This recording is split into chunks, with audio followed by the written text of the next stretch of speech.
Thank you. Yes. If you're here If for the you're- meeting, please have a seat. If not, would you please exit so we can get this going? Right. So if you're not here for the regular meeting, go ahead on outside and This over here. thank you. Yep. All right. Okay, so we're going to call to order then the regular meeting of the Planning and Transportation Commission. It is still Thursday, May 4th. And we have a full quorum still. Nobody ran off. Yes, well, no, we're on a roll. And so now if there's anyone who has a public comment to make on an item not on the agenda, now would be the time to do it. I don't have a speaker card. Do I have any speaker? Nope. Okay, we're going to move on from that. So our consent calendar has the minutes from... Your closing public comment. I'm closing the comment on items not on the agenda. Perfect. Yes. Boy, Mike. Just dotting those I's. Yeah. Minutes.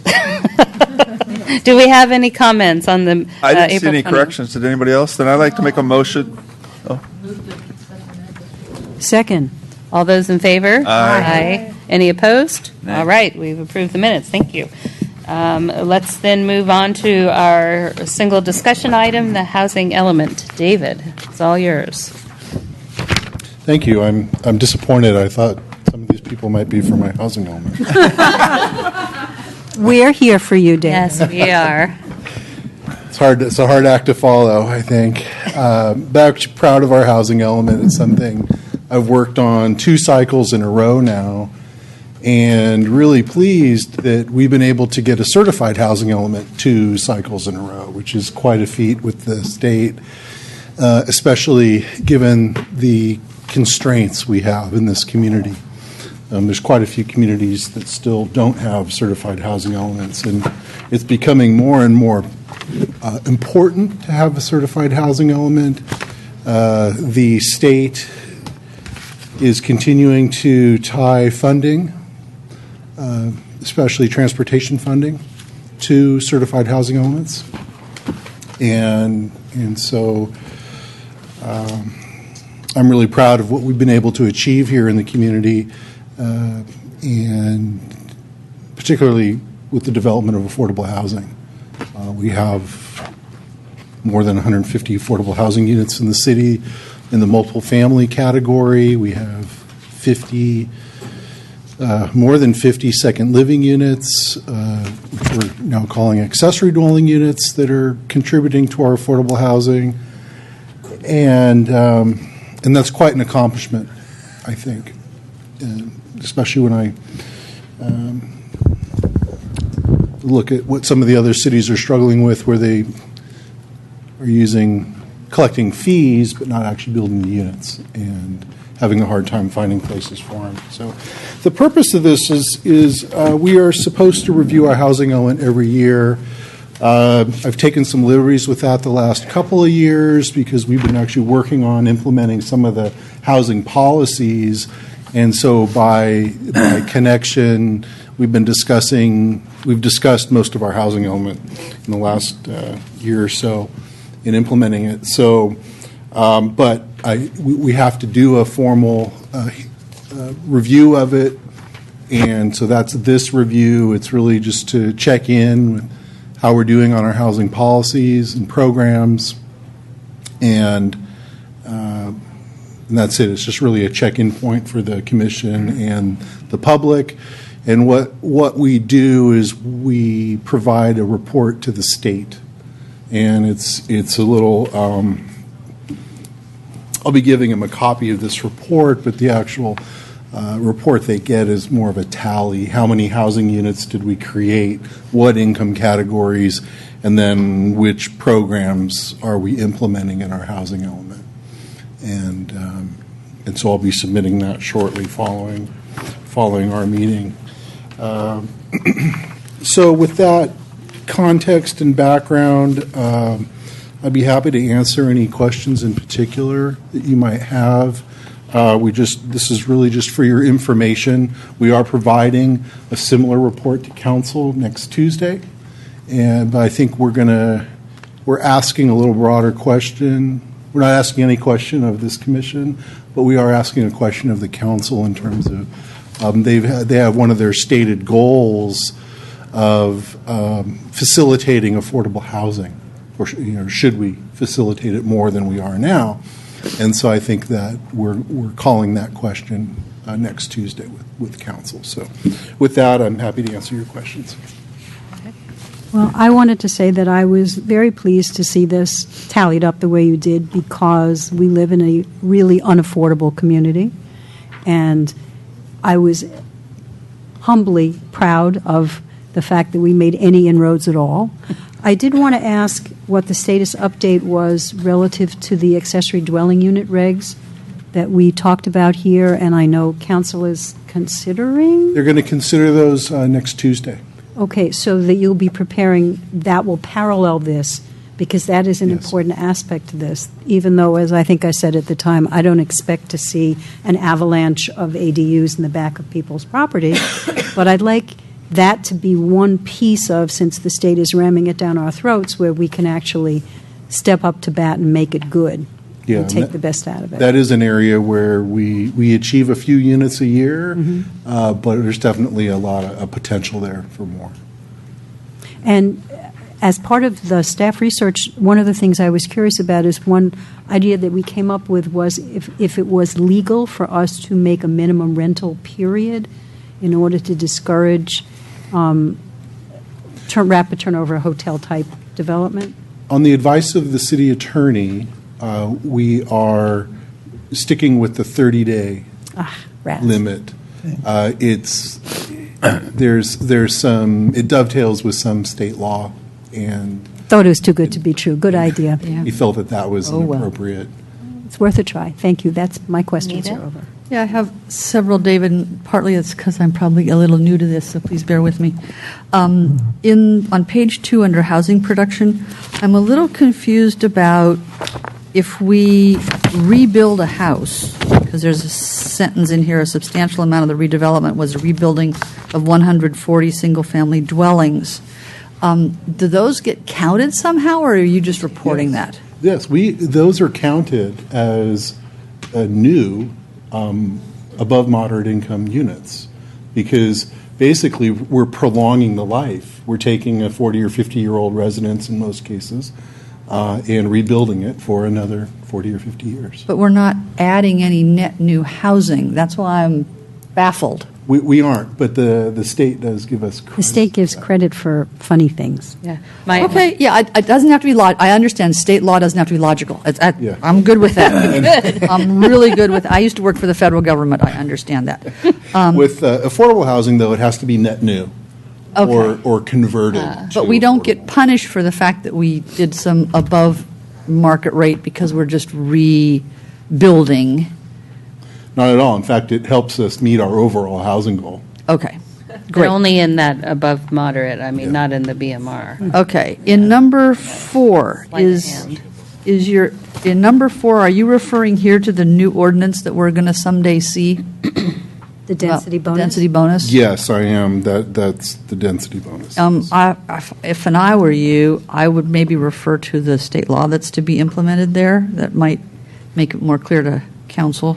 In number 6, is that about the ADUs? To allow single-room occupancy units? No, that's an ordinance that, Because this is one I wasn't familiar with at all. If this is out there, can you point me at where it is? in terms of the regulations. Yeah, if we have an well, ordinance, where's our ordinance? It's embedded. Okay. What we did was we had to allow this land use type, Right. which is essentially studios, efficiency studios, and we allowed it as a conditional use along the commercial thoroughfare corridor, Okay. and then we added some definitions to acknowledge that this is a permitted use in the. Okay, so this is somehow all in the CT, and that includes the emergency shelter stuff and all that? Yes, It's all part of CT? yes. Okay, great, thank you. In number 9, with the contract for Affordable Housing Administration, were we ever able to capture from the prior contractor data that show how many, like for a given project, how many applications there were in each category or each priority, priority 1, 2, 3, 4, Yes. and how many were assigned? Do we have that data available? Yes, we do. If you can compile that, I'd be really interested in knowing kind of what our history is with each of our projects over the last. Yeah, and just Couple of years. anecdotally, and I'll dig that up for us and distribute it. Anecdotally, we have classification, a tier system. Right, yeah, I'm where familiar we with that. Rank the applications, and public employees being first tier, Los Altos residents second tier, people that work in the community third tier, and so forth. Although now we just recently changed and compressed some. The residents and the people that work here are a second tier now. But by and large, the units go to mostly first and second tier applicants. Okay. And Yeah, on I'd- occasion, we get down into the lower categories, in particular with the senior units that come up.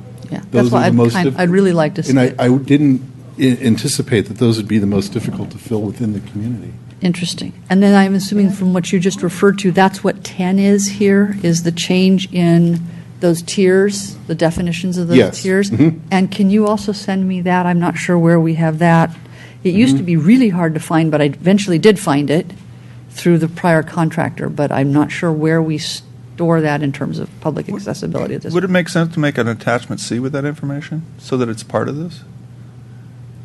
Would it An be useful, attachment is it to this report? required for the state, or? No, it's not. But one of the things that just kind of jogged something for me, we have an affordable housing webpage, and that is something I can put Post into it our on. webpage. So Yeah, it's because more usually you couldn't transparent. find it. And I've had a number of people ask me about it. Yeah. They've asked me what the priority stuff is, and I said, well, in the old days it was this, but I think it changed, and I don't know what it is now. And are you asking for how much demand there was for each of these? Right? Yes, How- in what- each, like how in much- each project, how many Category 1 One applicants were there, how many there. Category 2, 3, and 4, and then when it was, And when it they was were ultimately fulfilled. fulfilled, how many were Category 1, 2, whatever. Yeah, okay. I think it'd be really useful data, Oh, I agree. Going I'm not, forward. yeah. but I knew the company went out of business, and so I didn't know if it was like lost because they had it and maybe hadn't given it to us, or, that's why I asked. Yeah, That's all I got. Oh, no, I got one more. I'm sorry. Sorry. On page 94 of the housing element, it says, in the higher density multifamily residential zones, 3-story development is permitted at a height of 35 feet. 3 stories are considered a reasonable height to achieve the permitted density and reduce the land cost per dwelling unit in the higher density zone. Given what we're doing with looking at CT, is that still a valid statement, or do we need to look potentially at changing that statement depending on what happens when we start dealing with that possibly higher density on El Camino? we might. I mean, some of this language was a carryover, or it worked at the time we adopted the element. Right, We've- but that's why you review things, right? So Yeah. you can see if it should be changed. So that's an example of something that I think we would flag as language to maybe revisit. To look at? Okay. Thank you.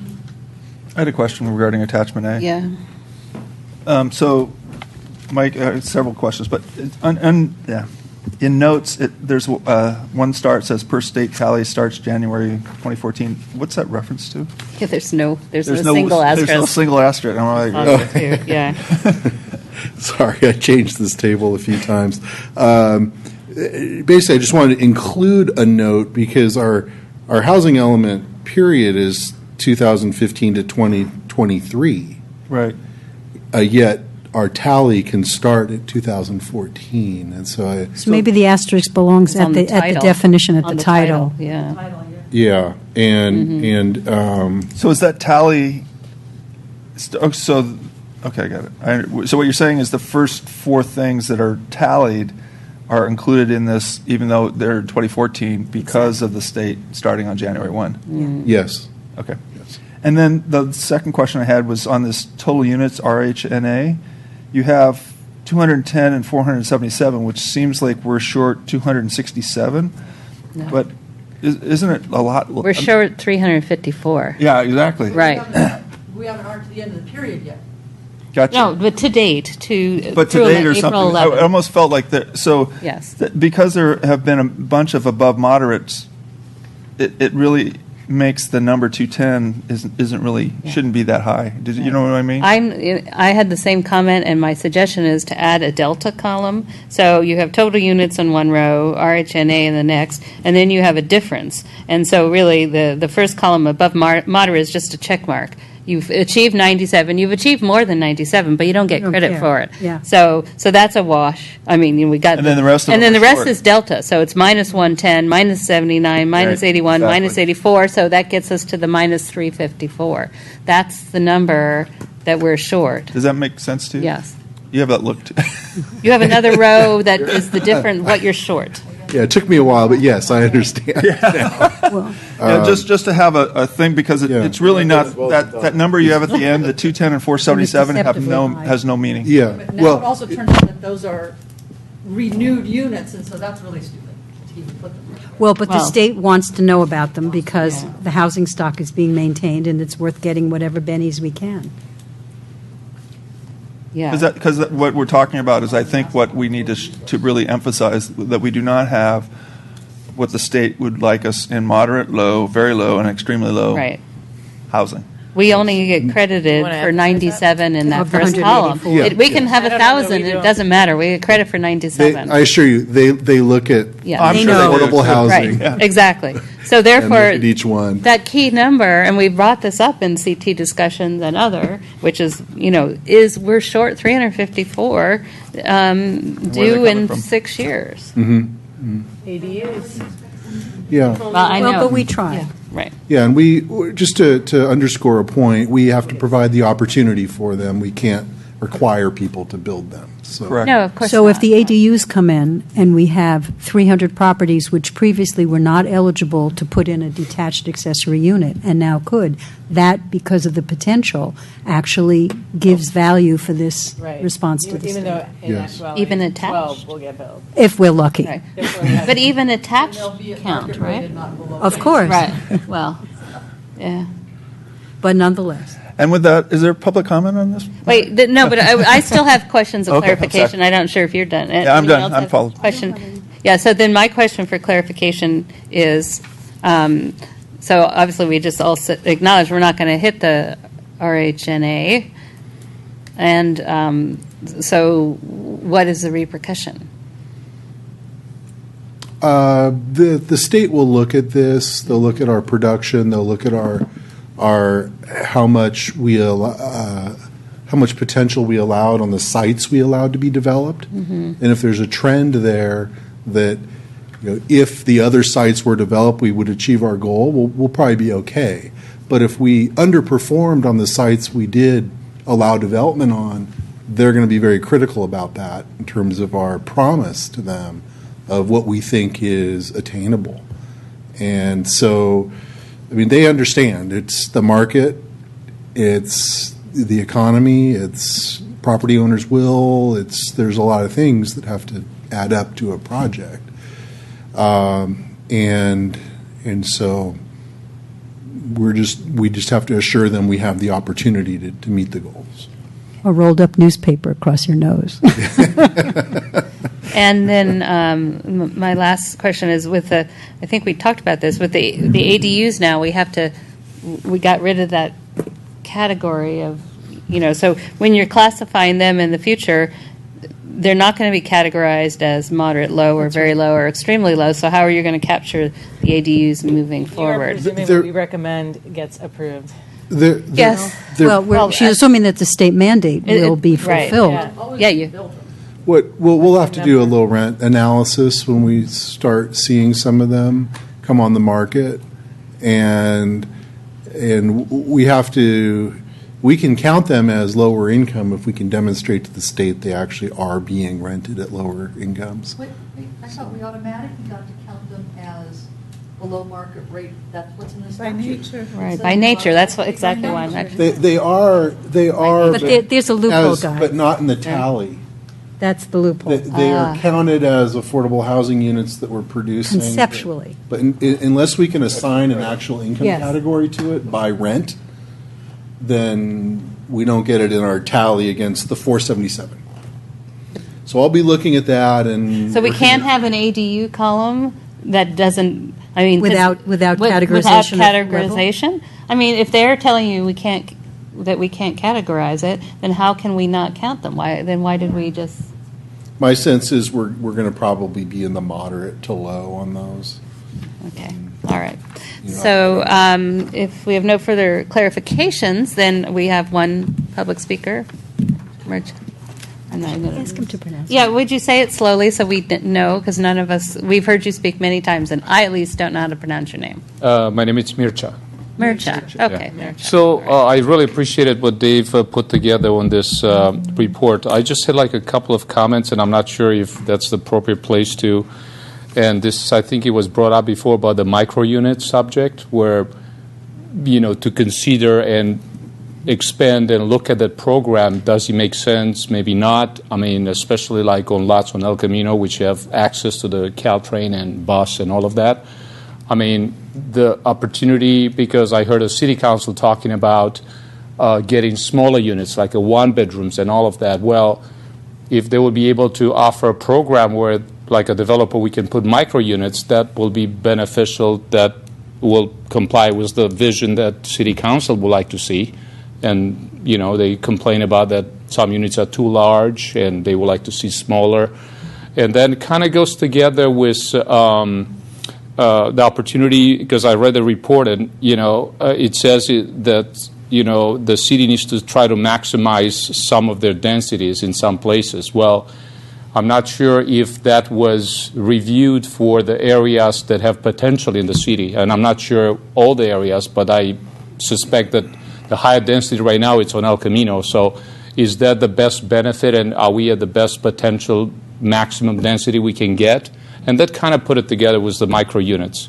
I mean, in a nutshell, what I'm saying is that we have 38 units an acre on a city zoning now. If will be a program with the city where they will offer like 50, 60 micro units for the same zoning, I think a lot of developers will look at that as a potential. Plus, you have a lot of concession on the parking because you're so close to the Cal station. So it could work, and I'm just kind of want to bring it up. So that's pretty much Well, it. that's a good point, because here's another opportunity for city council to be proactive and maybe make it so that if there was a multi-story building in the CT zone, one floor could be micro units. It Yes. doesn't have to be the whole building. Yes. And then you get a mix of the kind of tenants, which is good for quality of life. You have people who may or may not have cars because they may just, as you say, get off Caltrain. And so it's really an opportunity to do something before we get nailed by the housing element, or before we don't have affordable units and we want them. So, You don't need to go maybe as high. yeah, I mean, you could maybe do a smaller one because that would be a bonus. So here's an opportunity for a city council to look at that in the same way I was saying, parallel, that there's a nuance to saying, could we take an in lieu fee in lieu of a third underground and get a garage? Here's another nuanced concept. Can you get more units per acre in a lower building with a different spread of rental or even purchase in terms of affordability that gets you something that you want as a goal from a completely different way? I think that's brilliant. Thanks, Mircha. You're welcome. Thank you. Thank you. All right, if no other public comments, all right, we'll close public comment. And then I don't know if you actually need anything else from us, David. Receive He said it. not. He said receive. Receive. I got it. You're off You the got hook. it? I got it. All right. All right, so then let's close that item and move on to commissioners' reports and comments. Who attended the last city council meeting? Oh, and what did they say? All right, let me tell you. So, actually, the one that I thought would be of most relevance to us was 4880 El Camino, which came forward to ask about height adjustment on the structure around the elevator, because, of course, we've had the discussion how many times about what is and isn't a realistic. And, of course, the one that they got approved isn't realistic for the elevators they're considering. But the good news is, for whoever covers May 9th, that got continued to the May 9th meeting. Who was that? Why was it continued? They didn't have time. Because the developer wasn't, I think, requested that they more weren't time ready to or get- something. They needed more time. So that will be, who is May 9th? Ronit? I guess so. It is Renee. Oh, it is Ronit? Okay. She chaired it. I Okay. trust Mike now. Sally, do you remember what was granted and what? I feel like it was either 11, I didn't make those notes. It was like 11 or 12. 11 or 11.6. Yeah, so in that range, and they were asking for 15 and a half, and they had all the diagrams to show. So again, that kind of goes back to the conversation we've had about the ordinance that is parked, and when we've described the structure as being that which is minimally required to cover the elevator or the stairwell, which would avoid all these things. But then the height is there, so, But then that gets back to, so do we have an update on the benefit, the bonus density report that we'll be getting from staff? that's the next. It's supposed to be at the next meeting. I understood I'm not that. sure if we're going to make it at the next Ah, meeting. okay. We're just receiving the comments from our council, and I have a vested interest because I can't be here for that meeting, and I hate to say, I was hoping that it would be held up, but if you can make it, that's fine. Okay, so it may and- not be the I'll just vote 18th. for then. it may not, Okay. but it's not been postponed officially yet. Okay. The 4880 El Camino was continued on the request of the developer.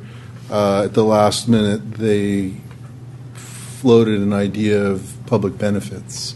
Adding public benefits to the project as a way of kind of getting them over the hurdle, and in